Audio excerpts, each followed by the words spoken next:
Hello everyone, welcome to all of you in excellent coaching classes. और आज मैं आपको करवाऊँगी कैश बुक, जो कि स्पेशल बुक पार्ट 1 का एक बहुत इंपॉर्टेंट टॉपिक है अकाउंटेंसी का। तो ये टॉपिक हमारे अकाउंटेंसी के क्लास 11th का बहुत इंपॉर्टेंट टॉपिक है कैश बुक। ये चैप्टर 2 पार्टों में बटा हुआ है, एक कैश बुक पार्ट 1, एक cash book part 2। Cash book part 1 हमारी स्पेशल बुक कैश बुक तो हमारा हो गया पार्ट 1, और एक होती है हमारी स्पेशल बुक्स, वो होती है हमारी पार्ट 2। ठीक है। और ये जो पार्ट 1 और पार्ट 2 होते हैं हमारे, ये हमारे बेसिकली इम्पॉर्टेंट होते हैं आपकी बुक्स ऑफ अकाउंट्स को मेंटेन करने के लिए। आज की वीडियो में हम लोग डिस्कस करेंगे कुछ न्यूमेरिकल कैश बुक के ऊपर। और ये जो कैश बुक है, ये मैं आपको इसके बारे में थोड़ा बताती हूँ। ये एक ऐसी बुक है जो ओनली कैश से रिलेटेड ट्रांजैक्शन को कंसीडर करता है, सिर्फ और सिर्फ कैश से रिलेटेड ट्रांजैक्शन को कंसीडर करता है। और इसमें जो भी कैश से रिलेटेड ट्रांजैक्शन, चाहे हमारे पास कैश आया चाहे हमारे पास कैश गया, सिर्फ हमें ये चीज़ देखनी होती है, चाहे कोई क्रेडिट पे हो चाहे कोई बैंक ट्रांजैक्शन हो, वो हम कंसीडर करते हैं। वो हम क्रेडिट की ट्रांजैक्शंस को कंसीडर नहीं करते। कैश बुक हमारे 3 पार्टों में डिवाइड होती है, single column cash book, double column cash book और ट्रिपल कॉलम कैश बुक। जिसमें ट्रिपल कॉलम तो आपकी कमी आती है, मेन सिंगल और डबल ही आती है। सबसे easy of course single column हो गई, डबल और ट्रिपल थोड़ी टफ होती है। डबल कॉलम में हमारा बैंक की ट्रांजैक्शन भी इंक्लूड हो जाती है। आज हम अपनी सिंगल कॉलम कैश बुक के बारे में बात करेंगे। इसके रूल क्या होते हैं फिटिंग के, इनके ट्रांजैक्शन के, इनके रूल्स वही होते हैं जो हमारे rules of debit and credit है। Debit what comes in, credit what goes out. वैसे तो वो भी होता है debit the receiver credit the giver, लेकिन क्योंकि इसमें हमें रिसीवर गिवर को क्रेडिट डेबिट करना ही नहीं, हमें से पैसों से मतलब है, तो वो रूल एप्लीकेबल नहीं होगा। और debit all expenses and loss and credit all gains and incomes, ये भी रूल होता है, लेकिन ये भी इंक्लूड नहीं होगा। जो मेन इसका रूल इंक्लूड होगा वो यही वाला होगा, debit what comes in, credit what goes out. मतलब जब पैसा हमारे पास आया तो डेबिट, गया तो क्रेडिट। ठीक है, तो क्वेश्चन रीड कर लेते हैं। पहले मैं आपको इसकी वो फॉर्मेट बता देती हूँ, न्यूमेरिकल नंबर 1। तो इसका ये एक्स्ट्रा क्वेश्चन है, बुक से एक्स्ट्रा। सबसे पहले तो कुछ नाम दिया होता है, जैसे इसमें दिया है मिसेस सुमन कंपनी लिमिटेड। ठीक है। फिर ईयर दिया होता है, कौन सा है ये, अप्रैल, फॉर अप्रैल 2020। ठीक है। फिर यहाँ पे डेबिट होते हैं, यहाँ पे हमारी क्रेडिट होते हैं। ठीक है। फिर उसके बाद पहले यहाँ पे हमारी डेट आती है, पर्टिकुलर्स, LF, ये डेबिट का अमाउंट। ठीक है। फिर यहाँ पे हमारी डेट आती है, पर्टिकुलर्स, LF, यहाँ पे हमारे क्रेडिट का अमाउंट। मतलब जो चीज़ हमने डेबिट साइड लिखी वही हमने क्रेडिट साइड लिखी। लाइन ड्रॉ करो, लाइन स्केल से ड्रॉ करना, अभी मैं ऐसे ही कर रही हूँ लेकिन आप स्केल से ही करना।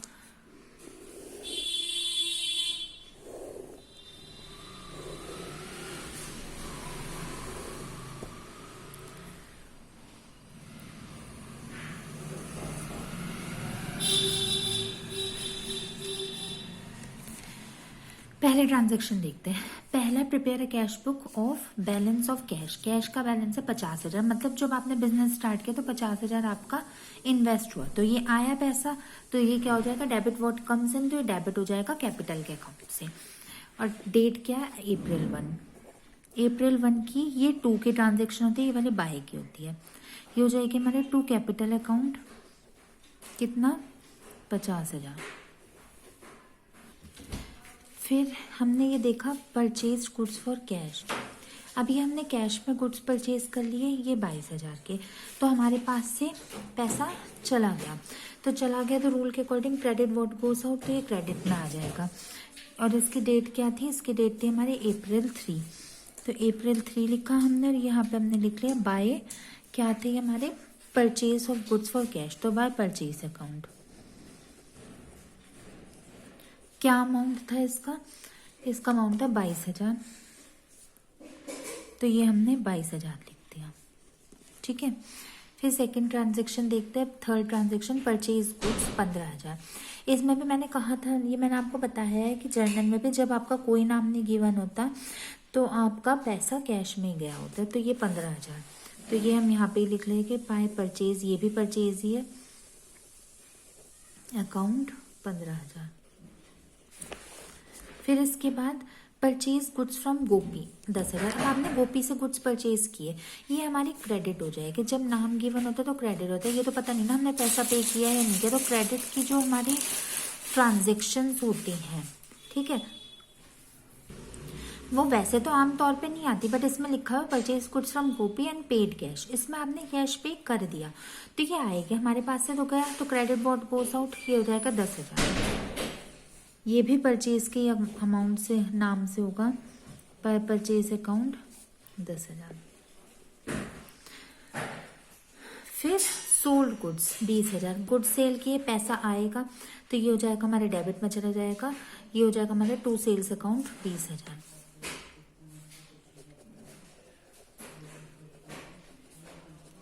ये मैंने अभी यहाँ पे डेट नहीं लिखी, ये आप देख के लिख लेना। फिर सोल्ड गुड्स टू वर्षा, वर्षा को गुड्स हमने सोल्ड कर दिए 48,000 के, इसमें भी हमारे पास पैसा आएगा, तो ये भी डेबिट हो जाएगा व्हाट कम्स इन, तो हो जाएगा टू वर्षा अकाउंट 48,000।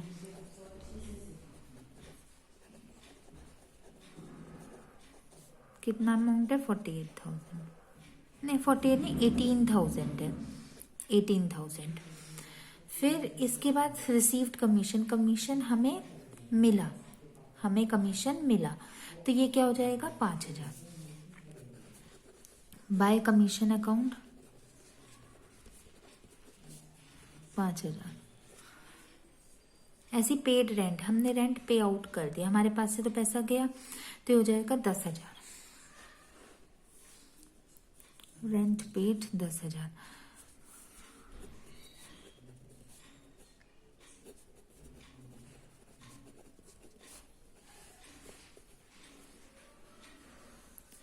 फिर सोल्ड गुड्स ऑन क्रेडिट, हमने क्रेडिट पे गुड्स सोल्ड किए, कोई अमाउंट नहीं गिवन है तो नहीं आएगा। ठीक है, तो हमारी हमने ट्रांजैक्शन की फिटिंग कर दी। चलिए इनका टोटल कर लेते हैं।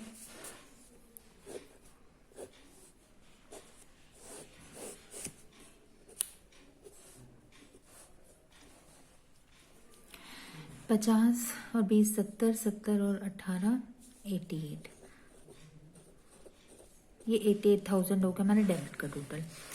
22 और 15 5 6 7, ये हो जाएगा 37 और 10 47, 47 और 5 52, 52 और 10 62,000।